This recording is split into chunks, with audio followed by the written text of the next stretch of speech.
Hey guys, welcome. Musky Road Rules Podcast number 273.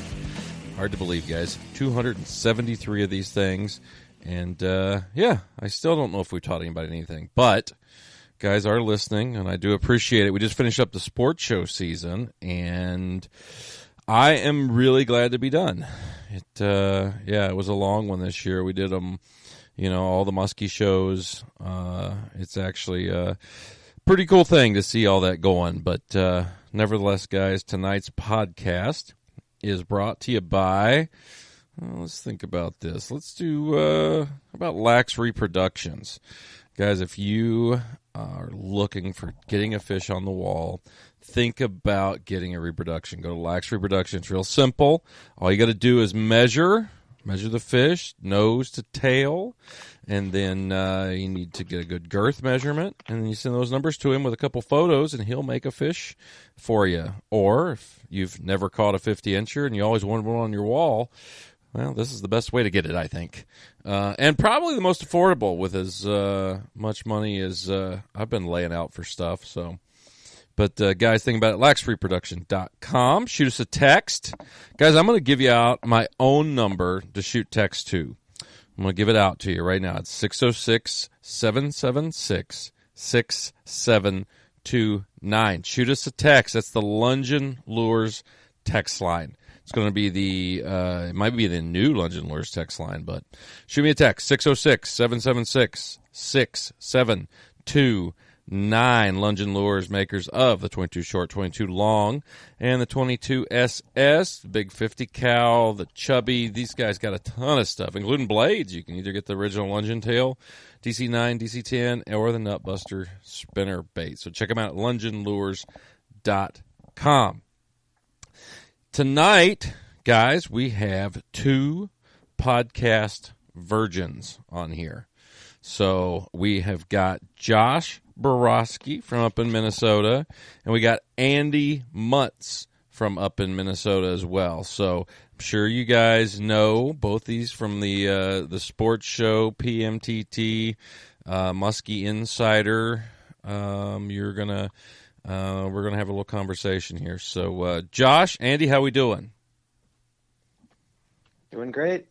Good. Yeah, likewise. All right, good deal. Can you believe I do that all from memory?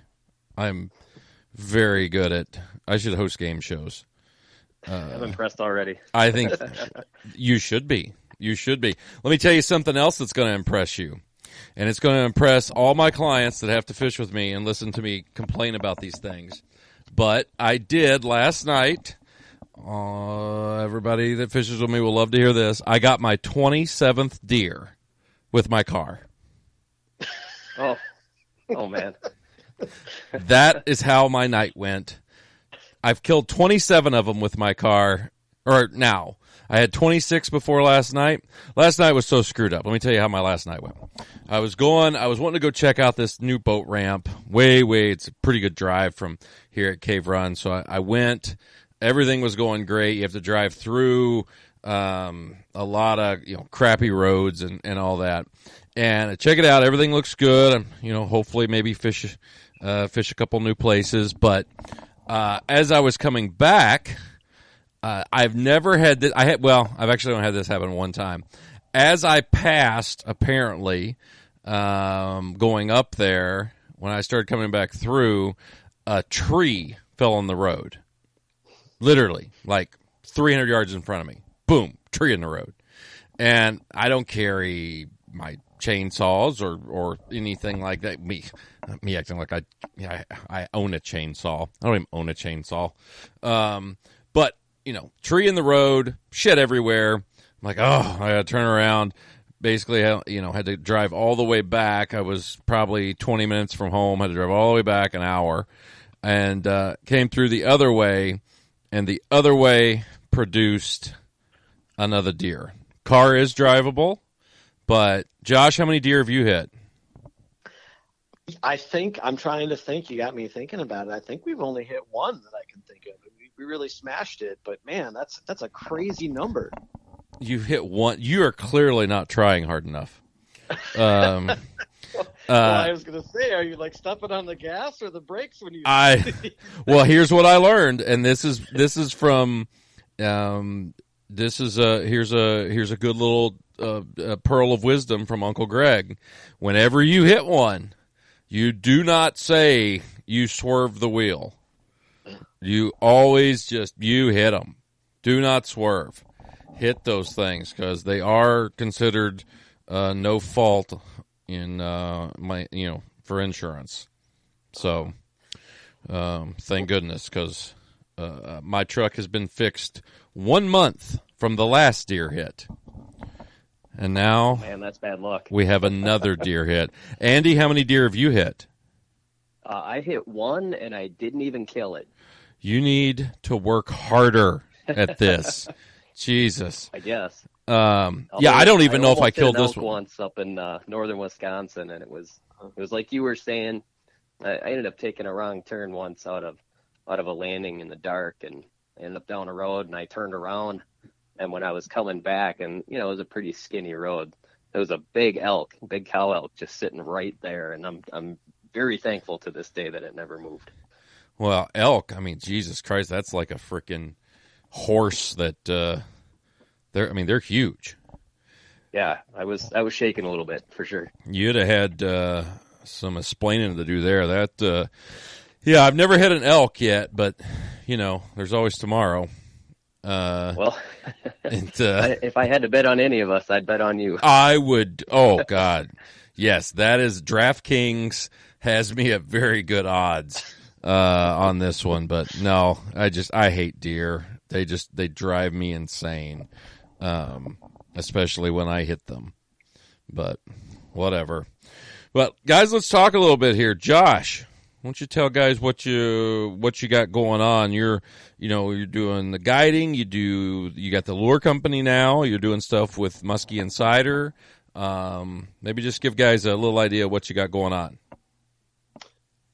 Sure. Well, I've been guiding full time now for almost 20 years. I when I was texting you, Greg, I don't know if we'll get to this, but I have a really funny memory of. Oh no, I think we should lead with that because right. I was telling the same story not 4 days ago.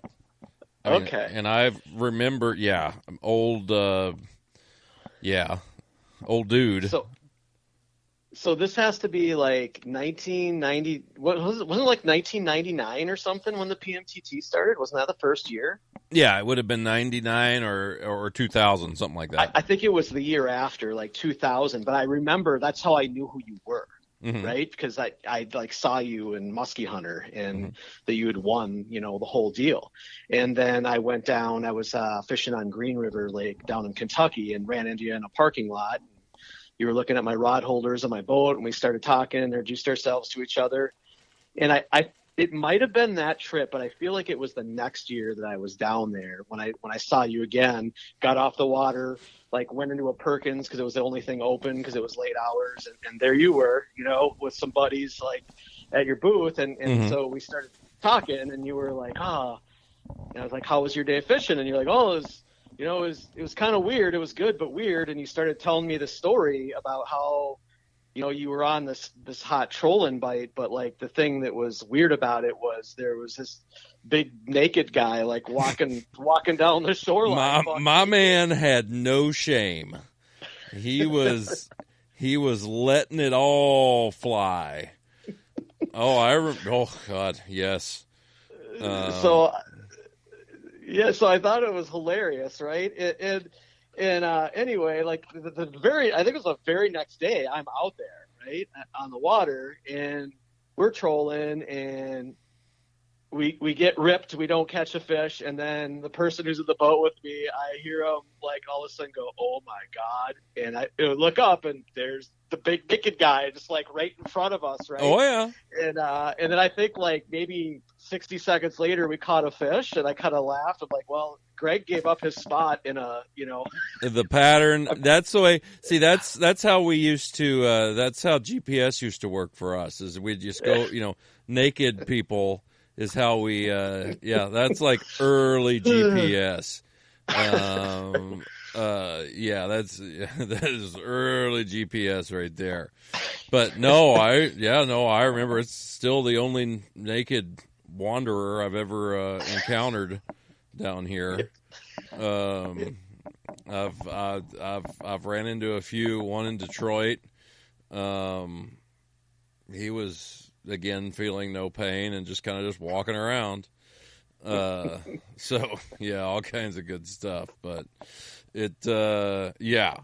So Josh, you spend most of your time like, where do you spend it? Vermilion, or where are you doing your stuff? Yeah, I spend a little over half of my season on Lake Vermilion. I'm there for like most of the summer months.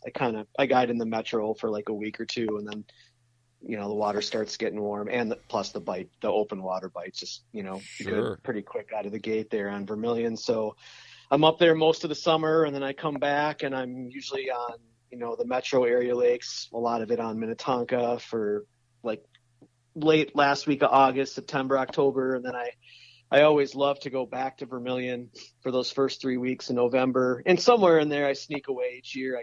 I try to do kind of just market it to my repeat clients. I do a few, I call them Lake X runs, where I go to some place that's either new or doesn't have a lot of fishing pressure, either low density, big fish, swim down type stuff, or something where there's a bunch of muskies where there's not supposed to be and no one's fishing them. But I do a few of those, and that's kind of how I do my seasons, I guess, for the most part. Sure. And then you got the tackle company that you started. When was that? 2 years ago you started that? We're just kind of past our year anniversary, so okay. it's only been a year. So yeah, I learned all kinds of fun and not so fun lessons about running the tackle company over the last year. Yes. But yeah, I'm sure. I'm sure with the Andy, you know nothing about that, right? I might have run into a couple of hoops to jump through. Definitely. Luckily, guys at the Musky shows are, helpful when it comes to, learning things. If you ask, somebody you trust, usually they'll tell you what you want to know and give it to you straight. So that's my problem. I just ask anyone, naked drifters. That's my problem. So Andy, you're doing, what is your tackle company? I know you got the castable flies. You made me some jigs with your weedless system. What all you got going on? Well, yeah, my company's Muntz Angling, and I've been making baits for, 10 years doing shows. And I guess I pretty much just wanted to make something a little bit different. And, weedless was always kind of something that it really spoke to me, with the places that I always fished, which is, I grew up on Josh's side of town, West Metro. I used to fish Independence and a lot of lakes over that way, Minnetonka. But now I live on the east side of the Metro, and I always fished lakes in Polk County that were weedy. If you know the Metro at all, you know that there's a lot of Eurasian water milfoil around here. So no shortage of weeds. I'm sure Josh can definitely attest to that. But as well as the Hayward area. Do you ever do a lot of flooded? Do you do the areas, St. Croix? flowages. Do you ever fish the St. Croix? I used to actually guide it nice. For about 4 years. So do you do any guiding, Andy? I hung up the guiding a couple years ago, like kind of when COVID started. Just bait business was enough for me, and it was nice to just focus on one Another thing COVID got, Andy's guide service. Shit. But the baits were keeping you hopping, huh? Yeah, I mean, it was already kind of heading that way. My kids are, just getting to the age where, they're 6 and 9 now. So, the older they've gotten, the less I've spent, out on the water, just being home and things like that. And that's kind of how the bait business got started. Just, it was something I could do, in free time, and it just made it work with, our schedules here. Something I could do at home. you Sure. know, whenever. No, that works out. That works out good. Josh, I didn't mean to cut you off with the bait thing. What is? Tell the people kind of what you got going on. Yeah, so I've maybe you've had this fantasy at some point too, as a guide, Greg. But we started this. I'm glad bait you said as a company. guide, because I've had many. Yes, but Well, as a guide, yes. well, you know how it is. It's like every year I feel like there's a new bucktail on the market, and it's always like a new combination of blades, right? It's 10-10s, and it went to 8s, and then 8-9, 9-10, but a lot of times they make like a slightly different sound or vibration in the water, and so as a guide you got to like have them and try them, but like it's getting to the point where it's like, my gosh, I got to have like 20 black and silver bucktails in my boat now, and then what it's about frustrating. all the black? Yeah, black, black, green, black chartreuse, black, orange. It's like I wish I could just have like a few black skirts and just have a little box of blades, and I could like switch everything out. So we were trying to design, an interchangeable double clevis, one-piece clevis, which we kind of figured out doing it why it hadn't been done before. It was really hard to do. It took us like 3 years of like failed attempts. Trying to get it going. And I mean, we caught fish on all of them and everything, but it just seemed like every design had fouling issues, or the blades would fold back too much for my liking, or the blades would fly off. That's what I like, is when the blades fly off, and it just, that's great. Yeah. And it just, you look, it looks like somebody really bad at skipping stones, and they just, just plop out there, and it's, But I have learned it really is. It makes it easier to drag in with less blades. So I get what you're saying. But yeah. So what did you come up with? So anyway, we were actually getting close to giving up. We were on like attempt number 7, and like kind of a blessing in disguise that like none of the other designs like worked out as well as we wanted, because kind of on the last try before giving up, I was like, hey, since we got to like remold this thing again, what if we like made the inside of the clevis system that these blades spin on, what if we made it square, just to make a different sound, and sometimes you can have too much of a sound too, or it's too noisy and fish it doesn't catch fish. But we tried that, and as soon as we switched to that design, I mean, like right away on Vermilion, I think I caught like 3 fish on like the first like 3 or 4 spots I fished with it. And we didn't even have like a shallow bite going at the time. And then it just kind of went on where, I mean, we ended up like catching 38 muskies in a row that season in my boat on that bait. And I'm sure you're like this a lot of days too, Greg. I'm a guy where, we start with 3 different baits every day. Mm-hmm.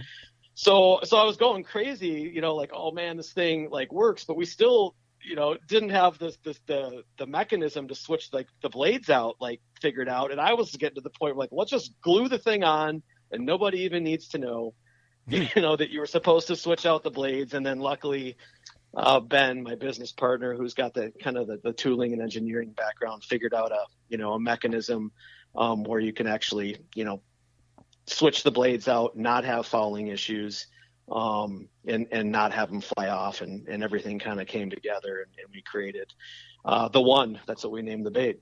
Oh, nice. It I've seen them. I'm looking forward to trying some this year on Lake of the Woods stint over the summer, and it should be good. And if my blades fly off, I'm writing you a letter. Don't worry, because and it'll be like, I'll pin it, but I'll hand write it. That way, I'm serious, or it'll look like my manifesto. But Andy, what do you got going on? You got the castable flies. I got a couple from you this at the Minnesota show, so a couple weeks ago now, I guess. And you made me some jigs.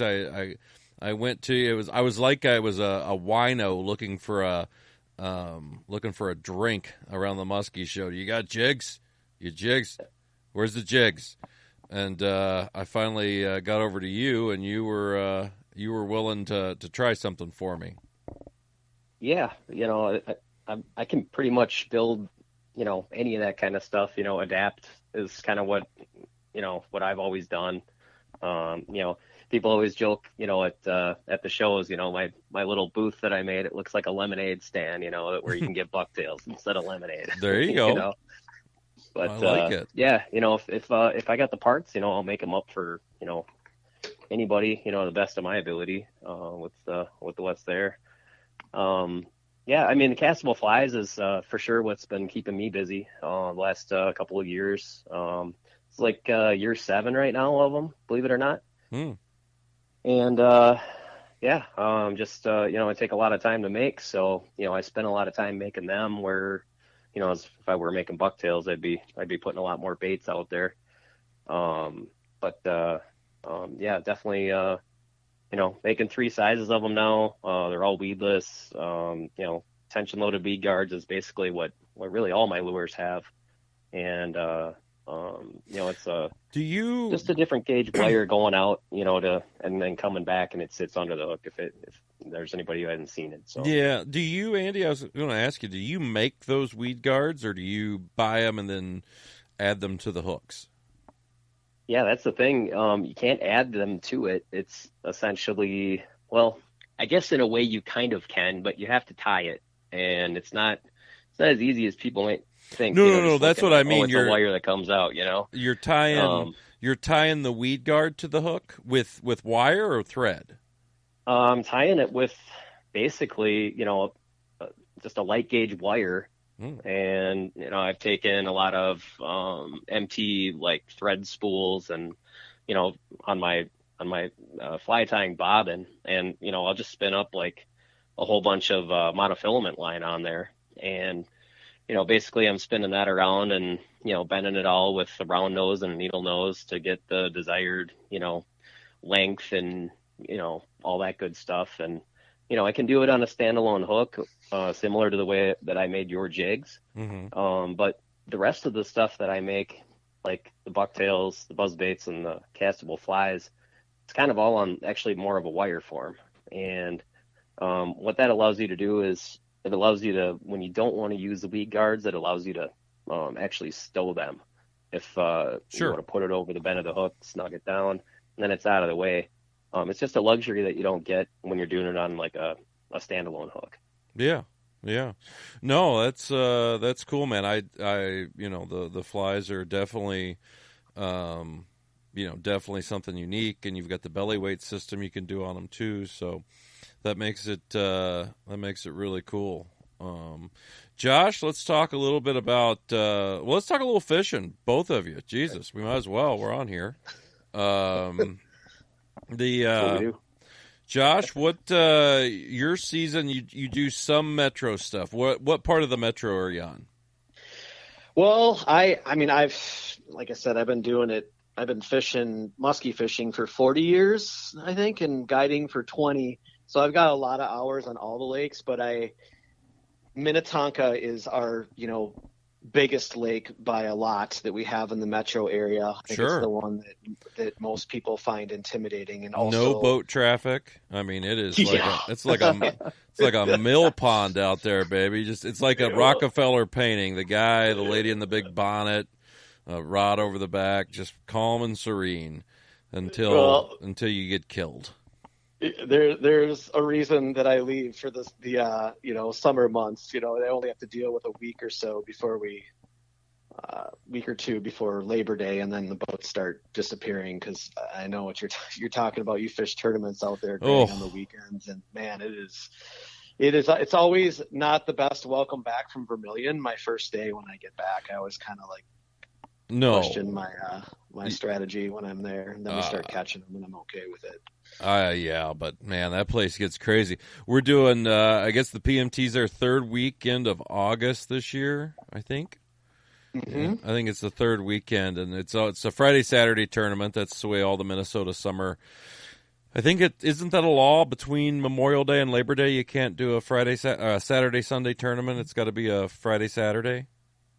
Yeah, I think that's the rule. And actually, I mean, on that lake, I think it's if you could avoid the weekend days altogether, it'd be more fun. Yeah. The only good thing is we're done at 1:00 on Saturday, so it's you only risk your life half of the time during that. But yeah, it'll be nuts. I'm sure. But so Josh, you're with your bait company and stuff, the bucktail. Are you mainly a bucktail fisherman, or just a little bit of everything, or? No, I consider myself pretty versatile. I try to, I'm more about processes. I have a lot of kind of I can be a little bit rigid at times with I like to fish like certain baits in a certain like sequential order, and kind of the same thing with spots and things like that. So I'm a little more rigid about that than baits. With the baits, I'm always plugging and playing. On Vermilion, we had a really good run there where we used bucktails. I find myself using them like less on Tonka in recent years. Sure. Out there, but yeah. Well, that's what about you, Andy? When you were doing when you were guiding, where were you? Was it Minnesota, Wisconsin? Or a little bit of both? I used to actually outpost a lot up in the Hayward area. I've always vacationed there and had a bunch of families, campers up there. I'd just crash in just right up around Jenks Bait, if you know where that is, right off yeah, right there off of the flowage. Was it J? Is it J? No. What's the road right there? Highway B. Highway B, that one. Yeah, J, just like I said. Yeah, exactly. It was B. Jinx, that's a cool place. He had the like movable walls in there. He had like baits on top of baits, right? Was that the place? It's I don't know if they're movable, but it's I guess they were they're kind of like slidable. center aisle type of things. Yeah, I suppose he could slide. Yeah, it's probably gone through different permutations over the years. I remember when Randy Armsbury used to own it, and now Mike's in there doing a good job with the shop, and it's right there on the corner. It's convenient, on that side of the Chippewa flowage and all the other lakes there. But I mean, essentially that area, you're looking at different all clarities of water. You're looking at a lot of weeds. You're looking at you got flowages, you got rivers, you got choices. I mean, that's essentially what everybody's loves about the Hayward area. So yeah, I think that's easy to find some people to go out fishing with. Yeah, I mean that area up there, man. It is loaded. I lived with Chad Kane up there in 2001, and we lived in Dow's Corner, which is now a bar. It was a bait store when we were there, and all I remember is old dude in the backyard would shoot a cannon off every night at midnight. I don't know why. But he built a cannon and he wanted to shoot it. So, I mean, what are you gonna go up and argue with a man who built a cannon? No. I might have talked to that guy. I actually stopped there. My dad and I were up fishing there a couple years ago and stopped. And one of the guys who was friends with the owner. So I don't know if he's the cannon guy or not. But, no, this was a long time ago. This was a gal named Vicky owned it, and she used to yell at us for flushing the toilet. It was only in Hayward. Yeah. Oh yeah. Only Hayward. We only do that one time a week. God damn it. Bunch of I guess hooligans. back to what you were saying is, between like Metro and there, I've spent a lot of time, obviously the St. Croix and Namakagon is all in between there, sure, with its entirety. And Polk County is always a place that I always would go. With my dad, my uncle, he lives in St. Croix Falls. So, we always spent a lot of time over there. And that's kind of how, what I'm doing got started.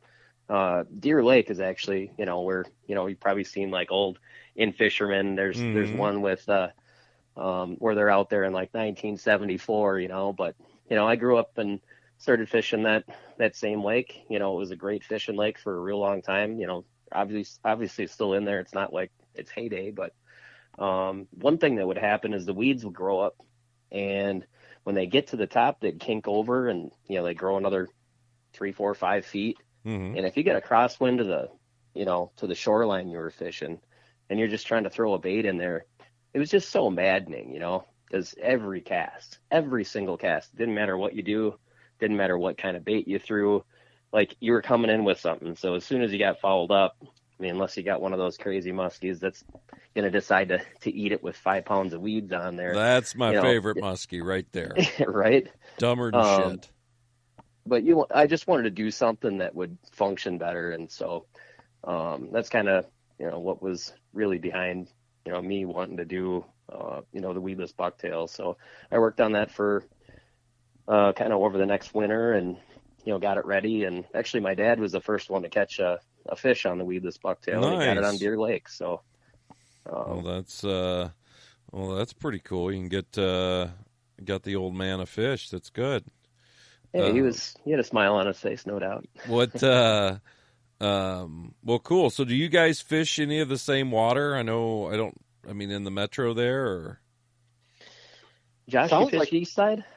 Yeah, I mean, I fish the St. Croix. A lot of times I just fish it for like the week before Minnesota opens, and that's about it. I sneak over to Baldy once in a while. I used to fish white bear a lot because I used to stay in the metro till like basically like the 4th of July, and then I would head north, and then I just that bite got so good on vermilion in the open water over the years, I just kept sneaking up earlier. So because I used to lean on white bear a lot during that month. So, but yeah, I do still sneak over there occasionally. I guess it's been quite a few years since I fished white bear now. It doesn't have anything to do with the Lowry Tunnel, does it? No, I mean, I'd like to say it did, but it's just, like I said, the lion's share. I think I've just become known over the years for Minnetonka, and because I think a lot of people find it overwhelming and frustrating. I get a lot more people like requesting that lake. I always give people a choice because I mean, and I'll tell just so everybody knows listening to this, I always like to start with a goal of what are we trying to do on this trip, and if it's learn Lake Minnetonka, then obviously that's where we have to go. But if it's catch a muskie, most of the time there is a much better option in the metro than Lake Minnetonka. I think a lot of people, and they see the big fish pictures and they see a lot of fish get caught out of there every year, but there's a lot of fishing pressure there too that happens to catch those fish. And I mean, I think Minnetonka has the lowest population density by a lot of any of the metro lakes. A lot easier chance bumping into them just about anywhere else. But if your goal is size and you're trying to catch a 50, then I feel like it's the best option if you're trying to catch a really big one, but it's just a low population. Did you say you used to fish out west too then, Andy? Yeah, I still do sometimes. Okay. It's for me, it's, like I don't fish the crazy hours, like a lot of folks do. I try to stay more family oriented, basement oriented, if you will, with the baits. But, when I do get away, I usually get out of town when I'm going to fish, whatever hours. So, if I'm doing something around town, I usually fish around here. If it's a weekend, then it's different. I don't got to fight the traffic. I'll go out, I'll fish, Waconia. I like going there. I'll fish Tonka every once in a while. I've gone out to Sugar Lake. My nephew got a great one out there a few years ago. It was just an absolute sow, 50 and a half. Is Sugar Lake up towards like St. Cloud? Annandale. Yeah. Yeah. Okay. Yeah. There's a couple lakes out there. I guess I don't go too much further west than that. Mostly I fish northwest Wisconsin. I fish pretty much everything, over to, Chippewa Falls. I do the first Wisconsin chapter tournament. I fish over in Ladysmith area, up to Phillips, pretty much just, take all those counties and count them in. Sure. You know what I mean? Sure. Yeah. What is, I'll ask you guys both this, what would be, like a spring pattern for you, Josh? Let's talk maybe Metro and then Vermilion, and then Andy will talk maybe a Metro for you, or you can do a Wisconsin. So sounds good. Josh, what do you think? So, if we're talking the first couple weeks of the season, I'm usually not up there, but I have snuck up to do it in the past. I mean, there's usually there can be a pretty decent bite on vermilion. It's usually, the kind of traditional spring bite where you're fishing in the spawning bays. They're still either in them or, if it's a little further along, they're adjacent on the lead outs that kind of head out to the open water. And that bite usually happens for a week or two there. And then it shifts to open water usually, by for sure, usually the third week of June, most of the fish are out there, at least all the, there's some small males that stay back in the weeds. But in the Metro, I feel like usually because we have, a later opener in Minnesota, it's the first weekend in June. And unless we have a really cold spring, the water temps are like pretty warm down here already, and the fish are long done spawning. And most of the years, like in recent times, like I've been fishing suspended fish like opening day. And I might cheat a little bit. Like I guess if I could pick, I'm kind of giving away some juicy stuff here, but that's all right.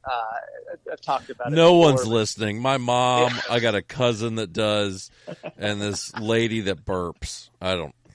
It's weird. Gregg, your backup plan should definitely be stand-up comedy for sure. This is my, yeah. But no, you'll be fine. Nobody's listening. Guys, don't write this down. If you're out there, put down the pencil.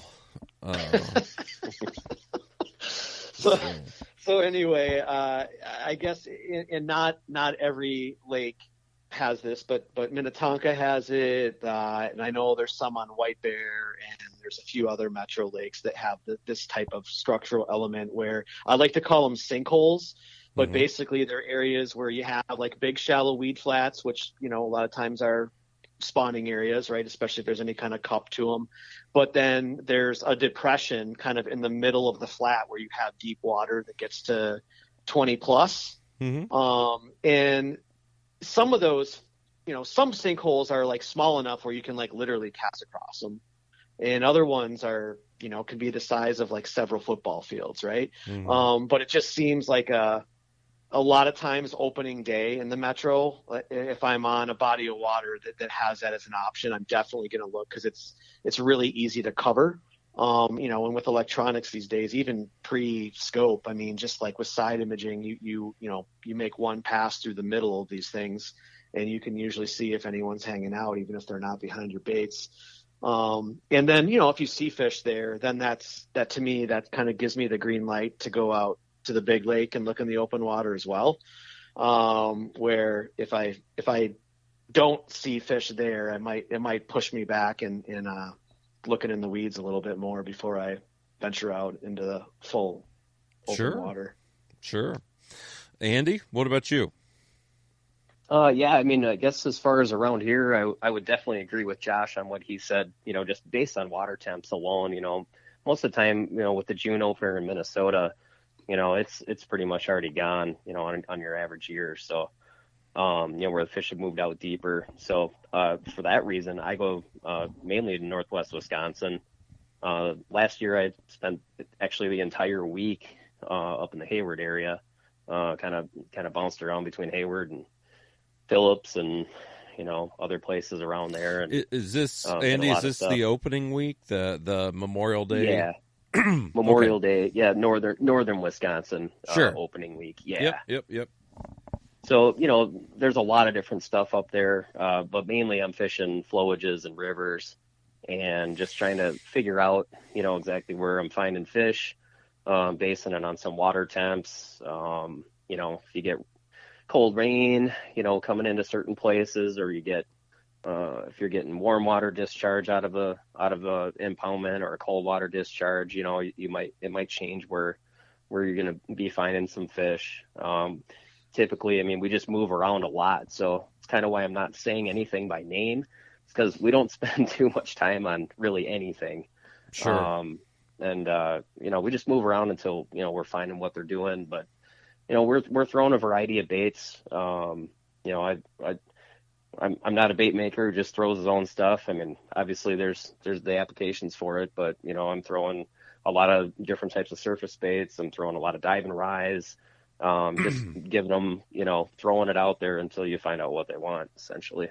Sure. No, I get that. But we'll transition on to summer. Josh, you're going to that's pretty much Vermilion for you, isn't it?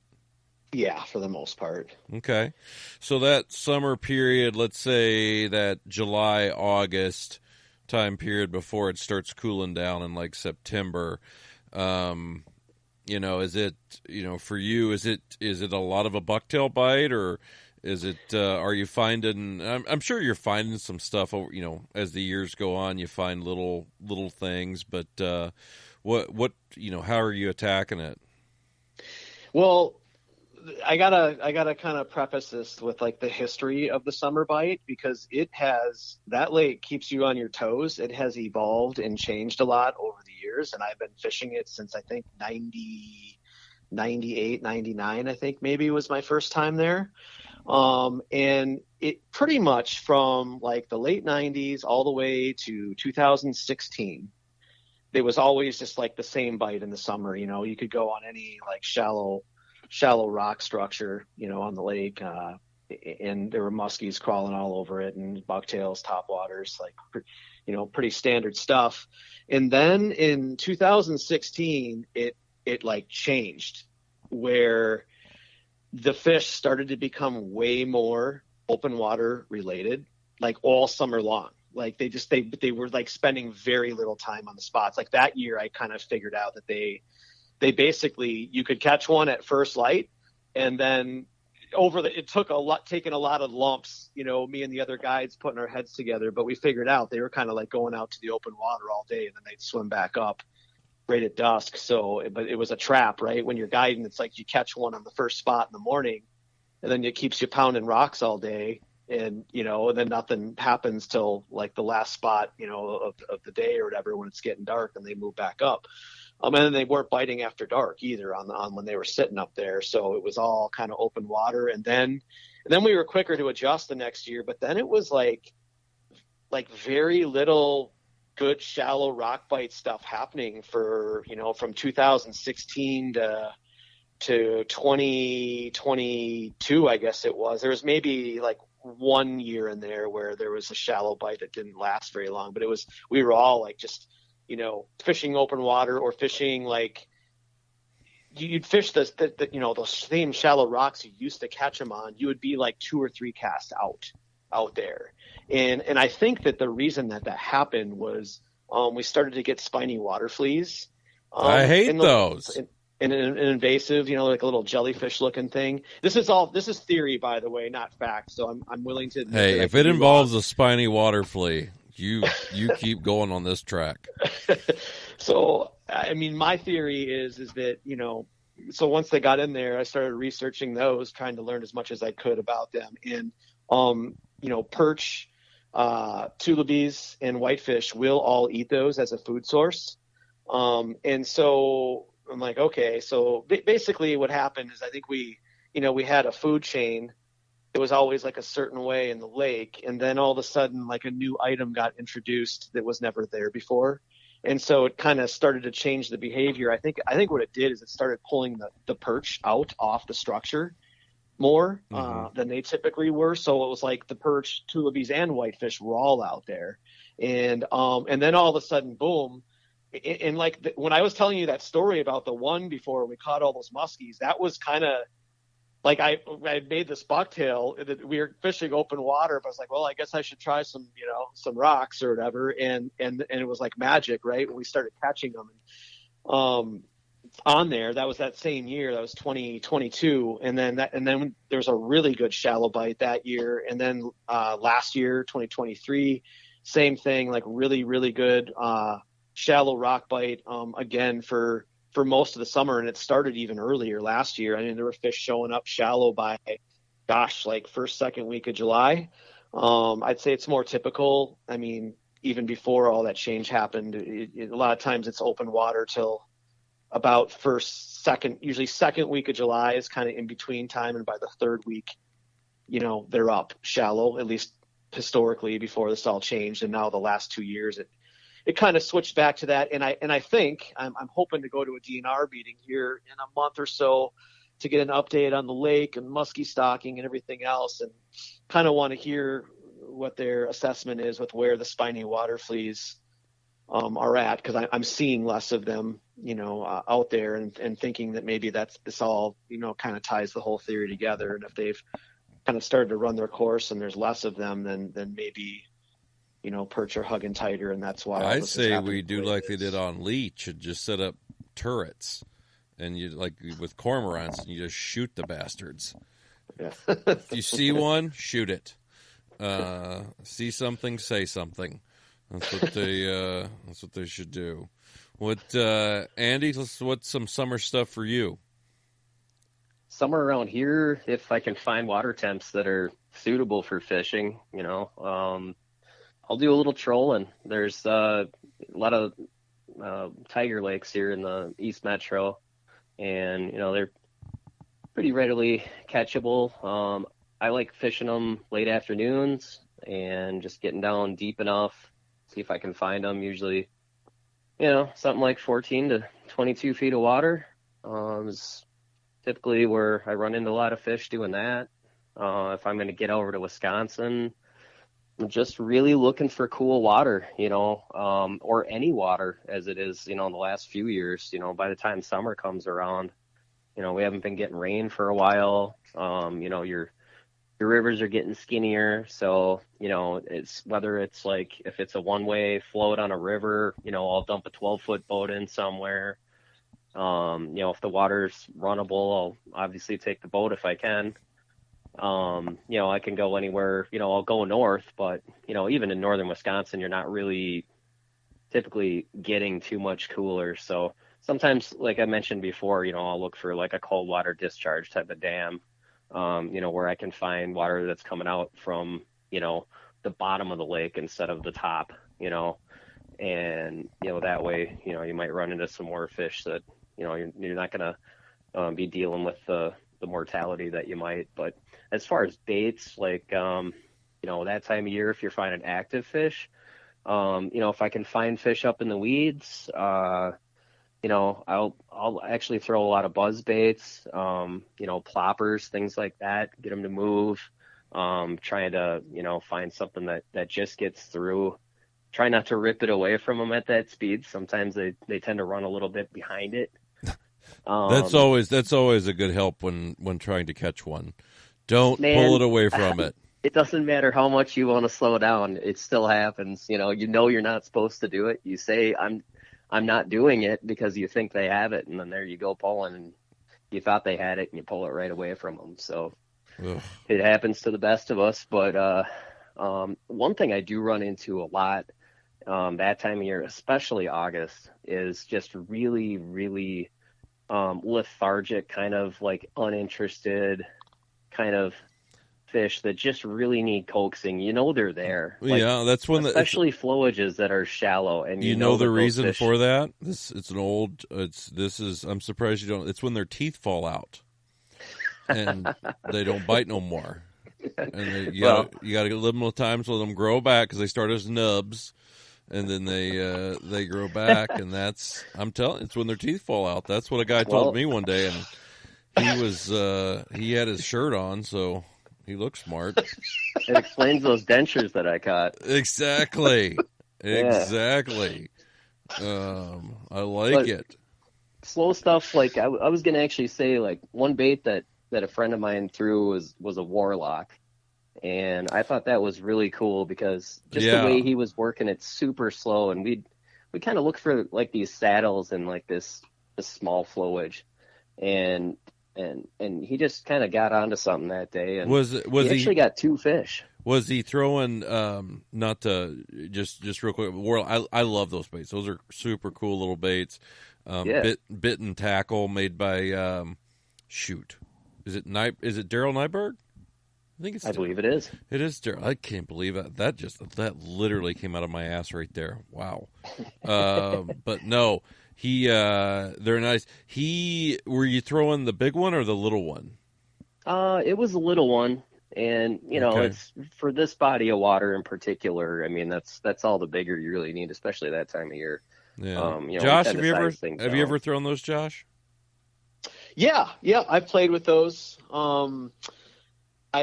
Clients brought them in the boat. Not that I got anything against them. They definitely seem like they're very maybe up there with like a manta type bait as far as like just really like nice wide glide and easy to work. Yeah, that's what I like. Is they're just an easy bait to give to guys that maybe new to it or not really good with glide baits, and I think it's a good way to give them a little bit of confidence in throwing a glide bait. But I got some. The big ones you can work really really slow. I've got those, and the little ones you can really speed up too if you like. But sorry about that. You said I hadn't heard anybody talk about a warlock in a while, so I thought I would. Ever since Buffy the Vampire Slayer got canceled, haven't had much warlocks. Oh man, that's out of my wheelhouse. It is. Oh my god, it was so good. In college is when that first came out, and well, I was pathetic, so I watched it a lot. So, we're going into fall now. Let's think about this. So you got the early fall, which is kind of when we fished last year, the championship up on Vermilion. It was like, when was that, Josh? Like 26th, 7th, something like that? Or was that August? That was in August, wasn't it?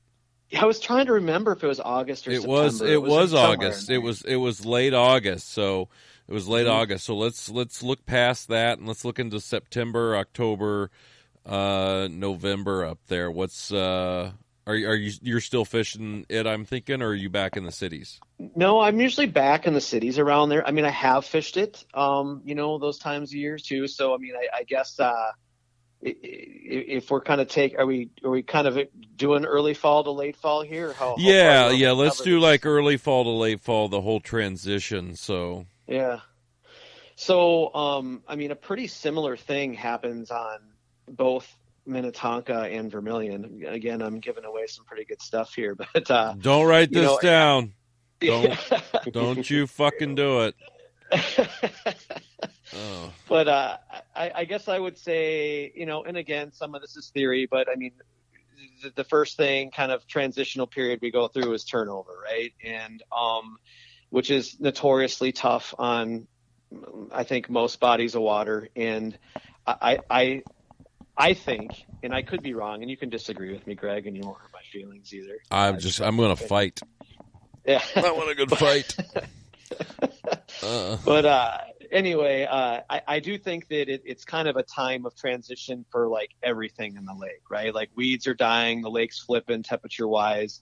I think there's just a lot of movement that's happening of all, like the whole food chain from minnows all the way up to muskies, right? Like everything's moving around.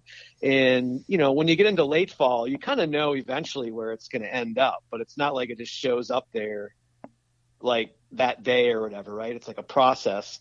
And so I think there's just a lot of moving traffic out there. And so if you're on a multi-basin lake, which both Vermilion's kind of got like 7 different basins and Tonka's got, a ton of them, I focus my attention, at least during turnover, on the pinch downs. On Tonka's, it's a lot of channels that, kind of connect all the lakes. But if a fish wants to go from one basin to another, it's kind of the only way through. And so I really key in on those areas on both bodies of water during that time frame. And part of the reason I think they're just passing through is I've had very limited success on going back on fish and catching that same fish later in the day when they're in those areas. I've gone back and caught fish a lot of times, but usually it's like not the same one we saw earlier in the day.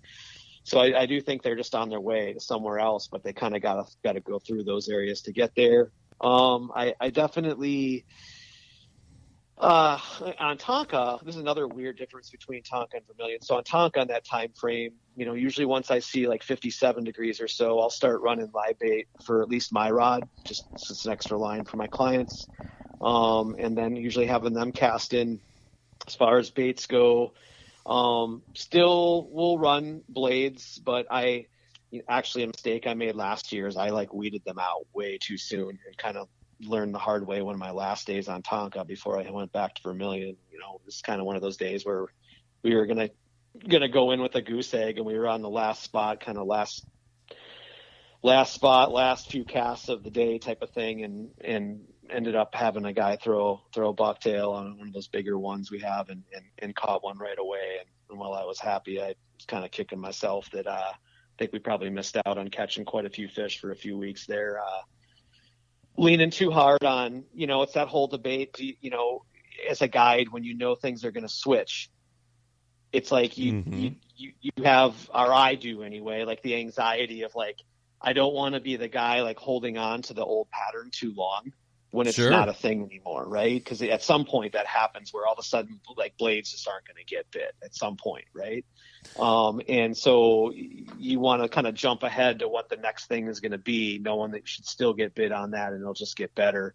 And I think that was kind of a mistake that I made last year, hindsight. But sorry, I'm rambling here a little bit. But anyway, that's kind of turnover in a nutshell. But on Vermilion, a really weird thing about that in the late fall and during turnover when I'm there is it's probably the only body of water that I can think of off the top of my head where when the water gets really cold, that my confidence in suckers is super low.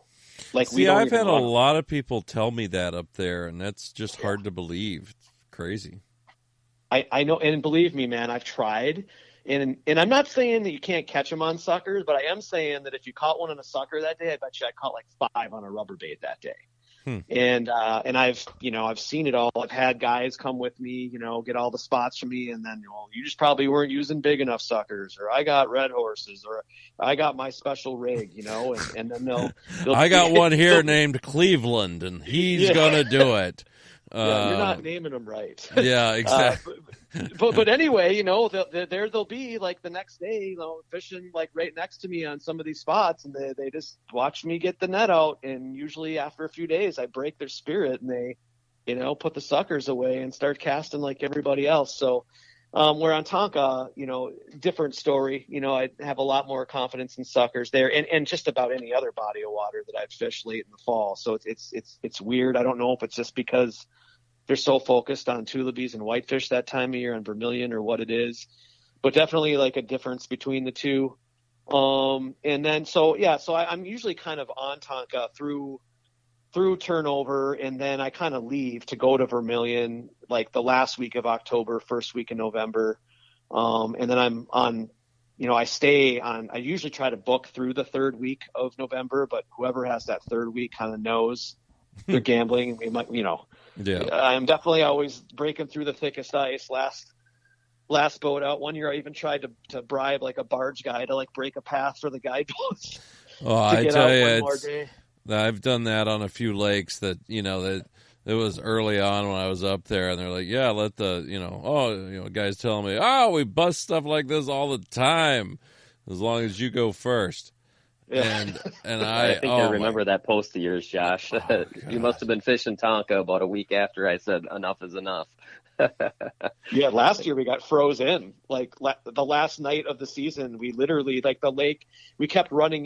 We were fishing after dark, and we kept the trolling motor would shaft would start hitting ice, and ice here, so we can't can't troll through here anymore or whatever. Let's move. And then we just got to a spot where there was a full moon and the moon was bright, and I looked and I'm like, I don't think there's any more water. I just see ice. I think the whole lake's frozen. And we had to and then we had to break our way all the way back to the ramp, and wrecked my keel guard again. It looks like Cookie Monster got a hold of it.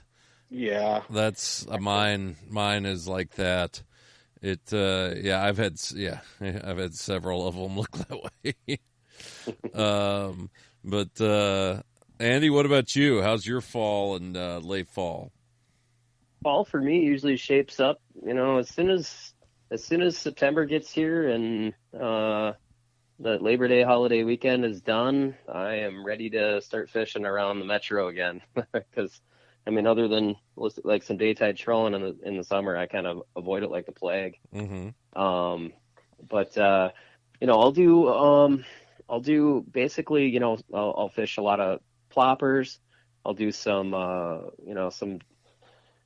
shoreline, whatever they're relating to. But mainly healthy weeds is what I'm looking for, and that goes for, any of the Polk County lakes, any of the, West Metro, East Metro lakes is kind of mostly the same program. Seems like the fish are typically starting to slide up that time of year. You're looking for fish there, just by pattern. I'm fishing a lot of low light, first thing in the morning. A lot of times I'll just go out for a half day and hang it up at 10.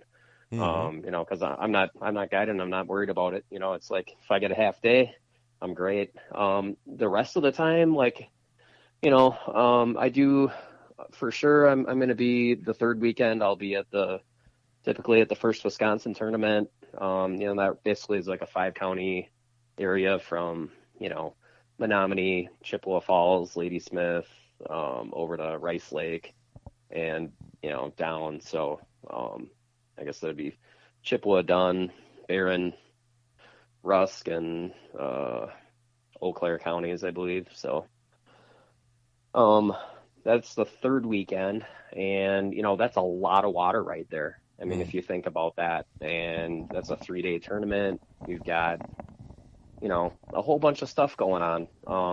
And every year it's different. Some years it's been cold, like legitimately cold.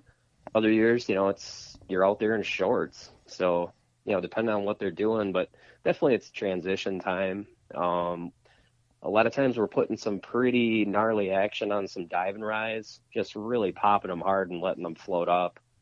Is this a time too you might use your flies? Yeah, the flies, once it gets cooler, typically that's when there's more play, or if there's more flow.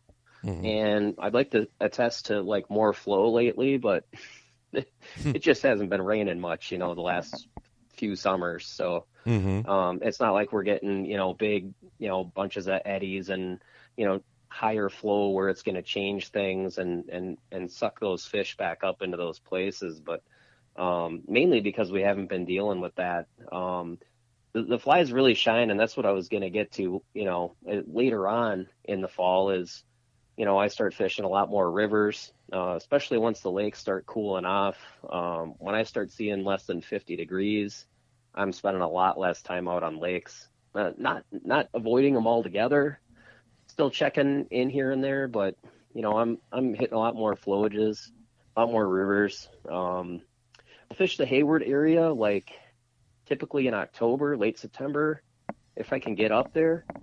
I feel like for whatever reason up there on some of those darker lakes, especially in that Chippewa Basin, it just really gets slow, once it gets down to 50 degrees. And, that can be said for a lot of the dark water up in northern Wisconsin. And, for me, I don't like dragging around a full live well. I don't typically drag meat. It's just not what I do. So, a lot of guys are still out there doing that, so for me, I just kind of leave those areas and I go south. So I'll fish, downstream anywhere I can. Any of those really 3-4 rivers in northwest Wisconsin are all totally in play. So, Andy, let me ask you this: what kind of boat are you fishing out of? Well, I got two. I got my 1993 Lunker. It's really fancy. That try it. That is, I love vintage, and that sounds right up my alley. Vintage. It's it's repowered. It's I've had it since dirt. I mean, I think I've had that boat for 18 years, and nice. It fits in my garage, and my garage isn't real deep. It's not real wide, so that's pretty much the reason I haven't upgraded. The other boat I actually built, and it's just a small flat bottom, and I did power it with a jet motor. So what size jet are you running? Into a lot of places. Yeah, what size jet you running? It's a 2-stroke 40, so it runs like a 28. So is it 25, is it a tiller or a Yeah. console? Yep, it's a tiller. And So have you I just yep. have you hit anything with it while holding the tiller handle? I haven't. Well, I've hit the motor, but I've actually I did put one hole in the boat, but it was super small. That's all that matters. I actually thought it was a good idea to do a 180 out of an eddy. And I glanced a rock, and it looked like somebody took an angle grinder to the bottom of my boat, but it was just like on one of the draining, parts of the boat, and so it was just the slightest little like toothpick size hole, and so I just pulled the boat, let the water drain out, and then I put some duct tape on it and went fishing again. Nice duct tape. I love it. Rest of the day, anyway. Kentucky Chrome. I love it. Yeah, it is a boat. Obviously you can access, more places in if you can get it in, if you can get it off the trailer. It doesn't make it, fail safe. I know a lot of people think, oh, you're just gonna get one of those boats and you can just put it in anywhere, but it's totally not true. No, I want a jet. I just don't want to pay for a jet. So if anyone wants to give me a jet, please text the text line. Well, I can tell you I built my own. It's not the easiest. I did, buy a stock boat and literally did all the work myself. It was about a 12-week project. It was a giant pain in the butt. And it took me a couple years, honestly, to get that thing dialed in. But, it does have its times. It's a really small jet. It's like I said, I'm not guiding anymore, so it's me and another friend. It's a perfect 2-man boat. And your friend doesn't weigh 473 pounds. He doesn't. He doesn't, and he doesn't eat a hot dog starting in the middle. Yeah. But there's a lot of other good ways to access rivers besides just those kinds of boats. And like I did allude to earlier, having 12-footers to dump in. You see other guys out there with basically the flycraft boats or whatever, where those are the inflatable, the towies. I guess I'm not sure the term, but they're kind of like inflatable pontoons, and you can just kind of carry them in. Okay. No, there's a boat brand called a towee that's pretty popular for like river boats, pretty stable. I've yet to flip one, and I can flip any of those damn things. There's people out there in kayaks too doing it. I guess any way you can get on is a good way. There was it really boils down to. There was a dude down here on the lake actually last week, got a 51 in a kayak. That's awesome. So yeah, I didn't get anything that day, so fuck him. That's how I feel. That's my positive motivation. I guess in a nutshell, running down to the end of the year, once it gets to November and we're still cooking, I think I hung it up just the day before Thanksgiving last year. Yeah. And I'm sure I could have fished longer, but I had to start building baits.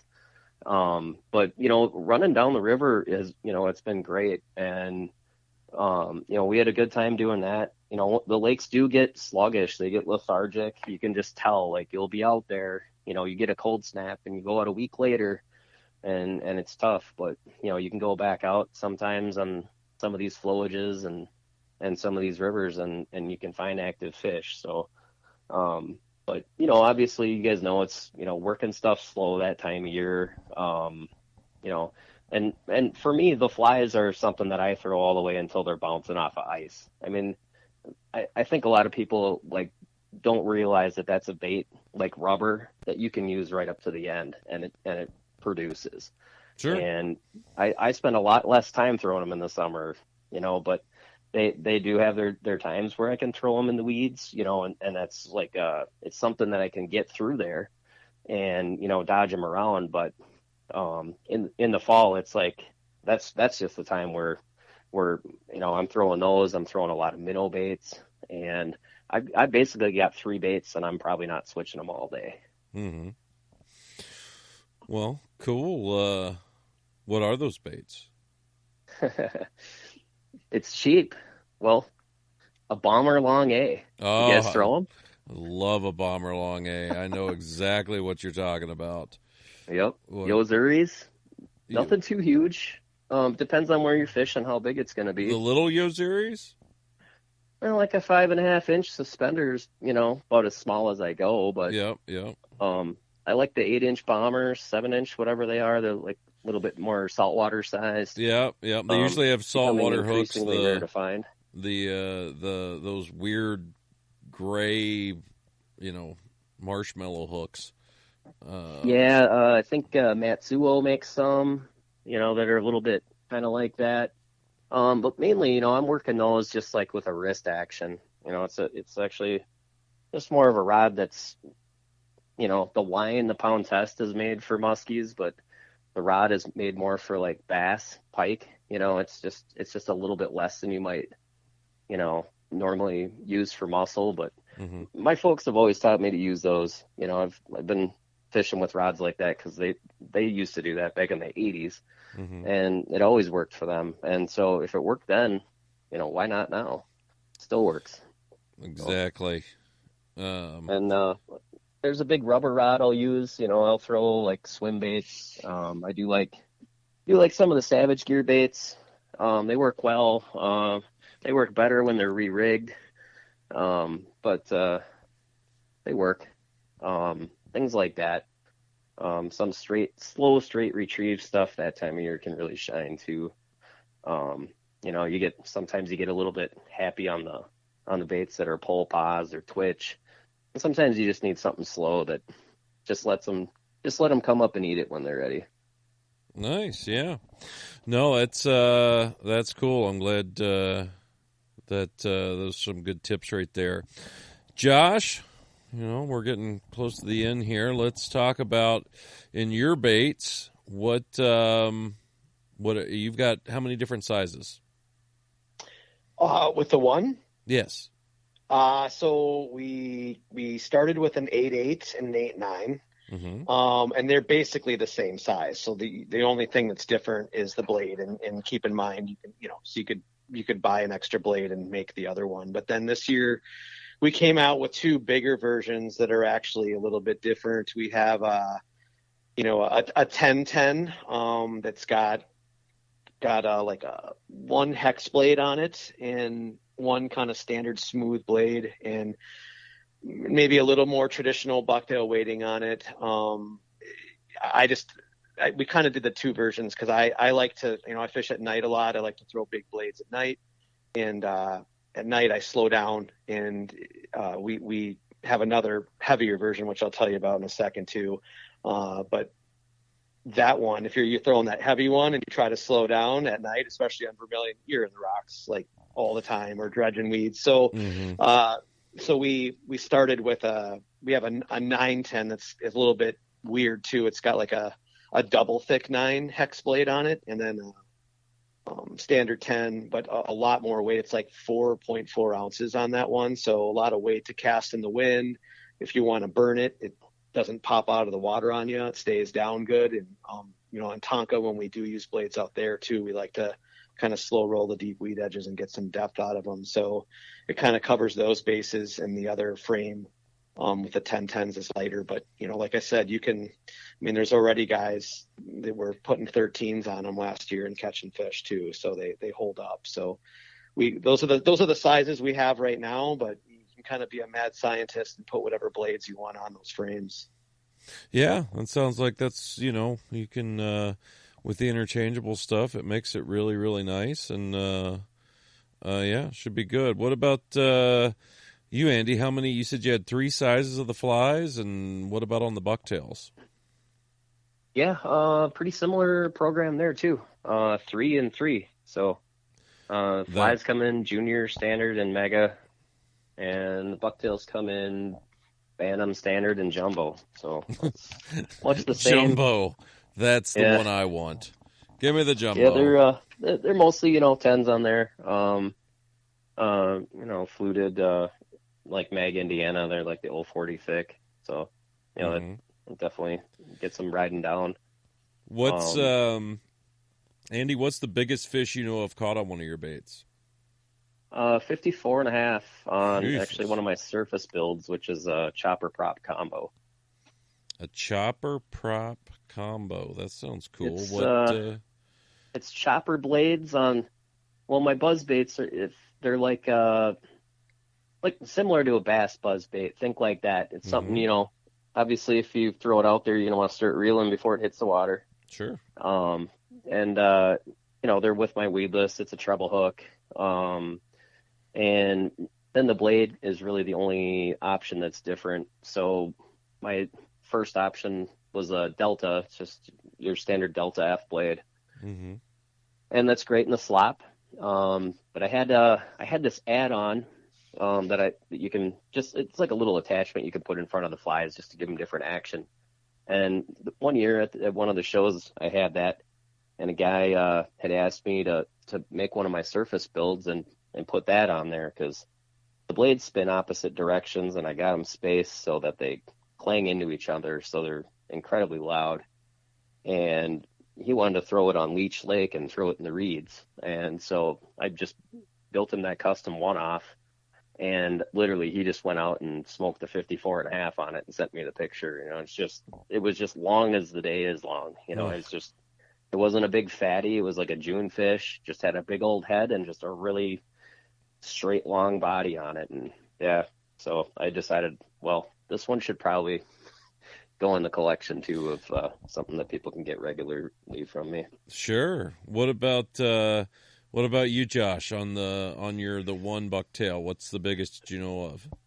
Well, we've only been out for a year, but we got lucky, and somebody who fishes the St. Lawrence, a guy and he was relatively new to musky fishing too. And it was one of those like great stories where he bought it, and I think it was just like a handful of casts, and he caught a 58 on it and sent us a picture. So we were pretty stoked to know that, you know, something that we created like produced a fish of that size in its first year of existence. So that was kind of a cool moment finding out about that. Well, that's cool. I thought it would have come on Vermilion for you. That's incredible, man. That's a big one. What about on the flies there, Andy? The biggest you think you know on the flies? Well, I only know what people tell me, but people lie. They're shitheads. Yeah, 52 incher on the Chippewa flowage on one of the standard size castable flies. My God, on the Chippewa flowage, that fish had to be 107. It was pretty nice. It was a pretty nice fish. So. Yeah, that's a big old fish, no matter where you're at. But on the flowage, that's something to get one that size. That's cool. What I've been asking guys this, Josh, do you listen to music when you're out on the water? Usually not when I'm guiding. If I have the right people, though, we will. Well, what kind of music you like? You can't play it for everybody. Is this some kind of real folky or something? No, I'm a hip hop head actually, but awesome. Not most of the stuff that you probably listen to, like Lizzo, or that you hear like on the radio. So, I noticed that it was kind of funny. We were joking how I listen to a lot of music. I think my Pandora has like 249 stations or something like that. So I've gone through all the, you know, stages in my life where I, you know, was a metalhead and liked alt rock for a while, but I've always liked rap and hip hop music too. It's just a certain, I don't know. I don't like a lot of the new stuff. I mean, there's new stuff I like, but it's not the stuff that's out there in the mainstream. So like, give me somebody new. I want to get in there and get my rap on. All right. What do I need to do? Here. Well, and we have a pretty good like hip hop scene in Minnesota here too. So there's Prof. Prof. Yep, Prof. Atmosphere's another one I like a lot. I've been to quite a few of his shows over the years. And like some old school stuff too, like some guys who aren't around anymore, like Blackalicious. Blackalicious.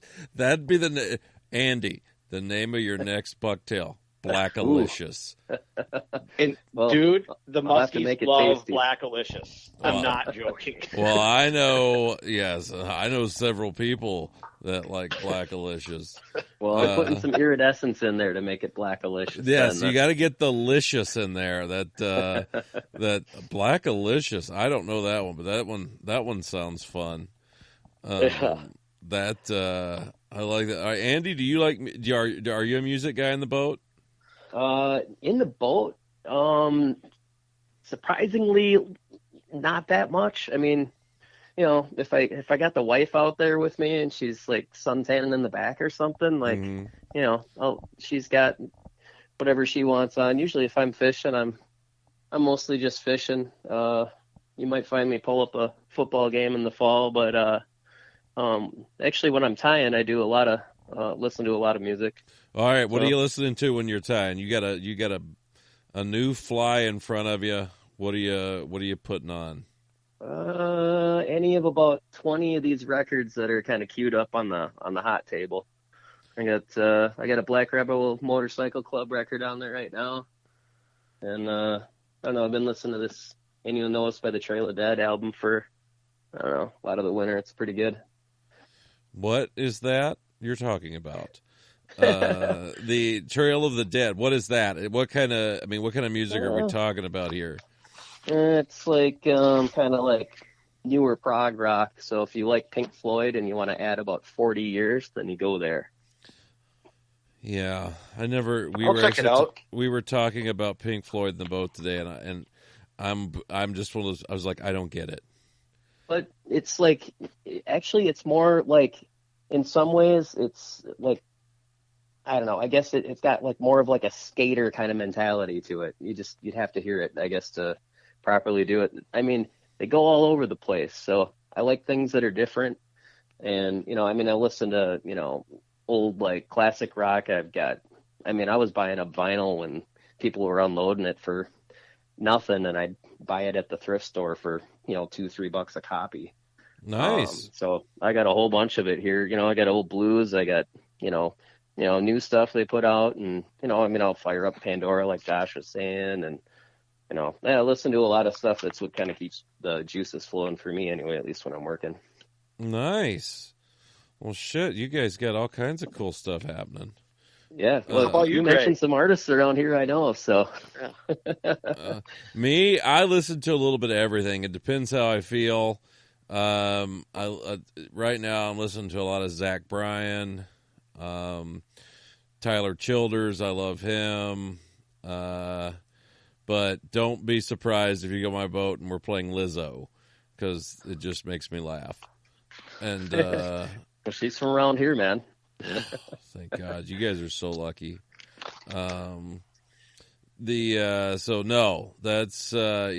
listen to a lot of stuff. I listen to, just today alone, we listened to Zach Bryan, Tyler Childers, Billy Joel, Def Leppard, might have been some Godsmack in there, and Conway Twitty.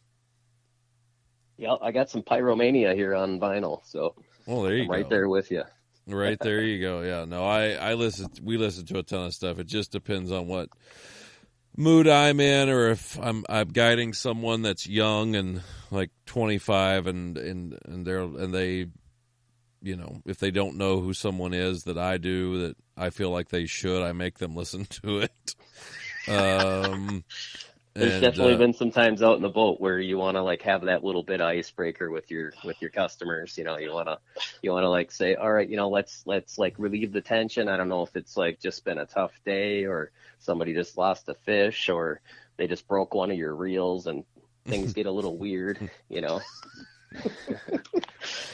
That's when I lean on the music. Seriously, like if I'm being real about it, it's like when things are slow, you're trying to like bring the levels up in the boat. Like you could, like the attitude's a little like too somber, and so you're trying to feel out your guys. And usually it starts with, "What kind of music do you guys like?" And you just start blaring the Lana Del Rey. That would be pretty. Or Adele, "Rolling in the Deep." That's one that I like to break out. That's in my register too. If I decide to start singing, usually have a good jam on the way to the water, and that sticks in my head enough the rest of the day. I usually are not playing anything out there. I gotta have something going. I like a little music. I don't like just constant. I was somewhere. Where was I? I was fishing with somebody one time. It wasn't my boat, and all he wanted to listen to was death metal. I'm like, after about an hour, I'm like, this is just. It's after an hour, and I don't even know if the song has changed. And apparently, we had listened to like 40 songs, and I'm like, really? Huh? Yeah, I reach my end after about 5 usually, and then I'm good. Yeah, I'm doing this well. I reach my end till I'm about 5 seconds. And I'm done with that. But, no, I think it's always neat to see what people listen to in the boat and stuff. But, Josh, how can somebody get a hold of you and either go fishing, buy the one? And, I forgot. You should have yelled at me earlier. With your Musky Insider, what's going on there?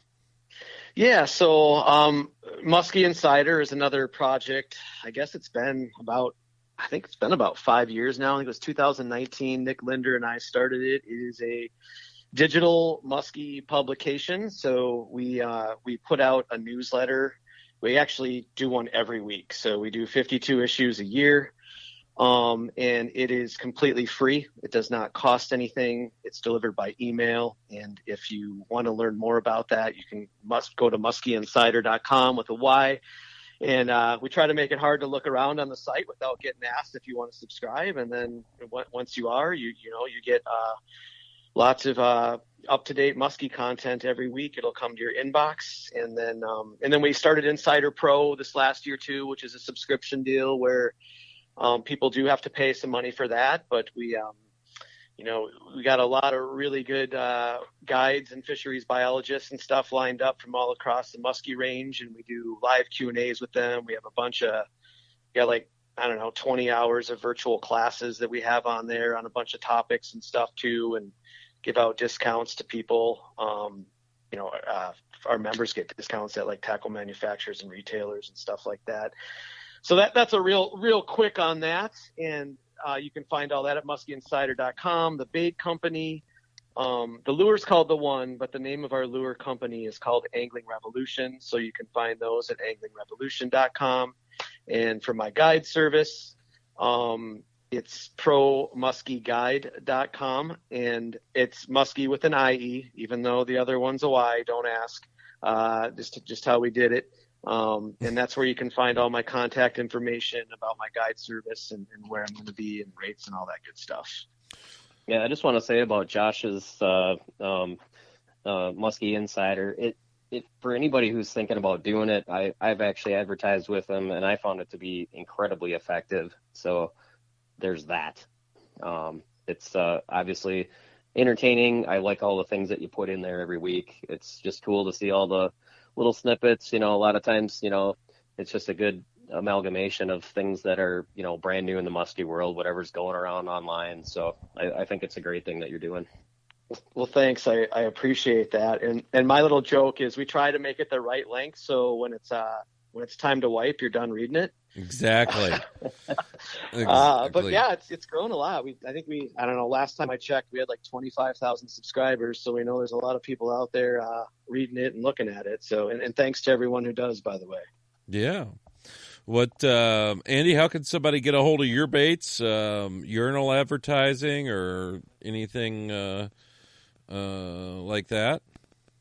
Well, I'm working on getting some, special rates on some urinal advertising out in your area right now. But every time you go to the bathroom, bring a Sharpie. I want to know what new bait you're making and your political opinion. Well, then they're gonna have a mustache on my fly. So. There you go. I'd call it the Sanchez wipe. That'll be a good one. Yeah, I'm pretty easy to find. I'm just at muntzangling.com, and anything you want to find, I'll spell my last name. It's Muntz, tiger, zebra, there at the end. So muntzangling.com, and basically, I try to put everything on there. I try to keep it pretty up to date. I do a lot of just direct to people.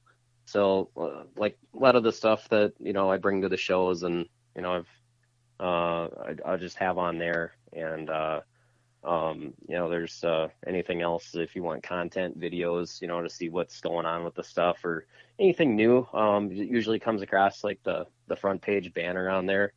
That's otherwise Instagram and Facebook, Muntz Angling. Nice. Well, hey guys, I appreciate you coming on here with me tonight. I'm always looking for guests, and you guys hit it out of the park tonight, and you're able to put up with my stupidness, and I really enjoyed it, and I hope we can do this again sometime. Before I get off here, though, I want to reach out to anyone that we are looking for content. I need video content. Whatever you got, I will take. Doesn't have to be edited. I want some content just to help with the socials, at the Musky Hunter socials and stuff. And so strikes or jumps or lost fish or falling in the lake, anything. I'm all good with it all. So you can always email me at battlethebeast@gmail.com. You can send it there, and it'll go into a Google Drive, and I'll be able to pull it off of there. But you send it through battlethebeast@gmail.com. And also, guys, remember PMTT coming up. We got a spring event here very soon on Cave Run, and then we're going to go to Madison, and we're going to go to not Vermilion, that's where we went last year. We're going to Minnetonka, and then with the championship on the Eagle River chain this year, kind of new twist going to the Eagle River chain. So check that out at promusky.com. Guys, like I said, real pleasure, and I will hopefully get you on here again, and you guys have a great season. Thanks a lot, Greg. You too. All right. Thanks, Greg. Thanks for the comedy. Hey. Yeah. I'm glad I didn't get let down here too. I was hoping that I'd find out about whatever part of your gear got messed up this time, and evidently it was your truck with that deer. So. Oh, me and stupid damn. Yeah. I need to. What is it? Mothers Against Deer. That's what I'm at right now. We'll get you a sticker made up. Yeah, that's what I need. So, all right, guys. Great. You guys have a good night, and we'll holler at you later.